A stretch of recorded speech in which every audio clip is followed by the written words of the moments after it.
Hello, welcome back to the channel. Today, we'll dive right into planning and managing a webinar using teamwork.com. First, we start with setting up the project. Log into your Teamwork account, click on the Add Project button, and name it something related to your webinar.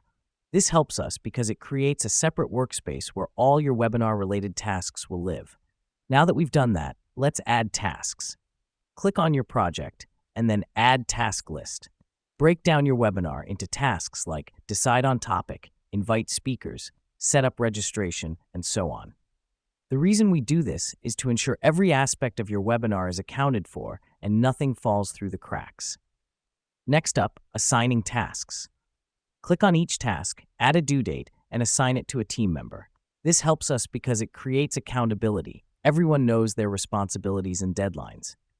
Now let me explain why this matters. Planning and managing a webinar can be overwhelming, but with Teamwork.com's project management tools, you can organize and delegate tasks effectively.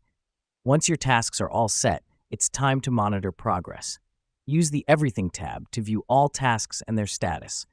This helps us because it gives an overview of what's been done and what's pending, helping us stay on track.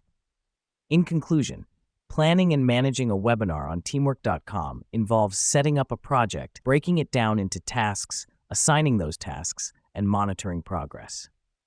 Thank you for watching, and remember, using a project management tool like Teamwork.com can make your webinar planning process smoother and more organized. And that's it for today's guide. See you in the next video.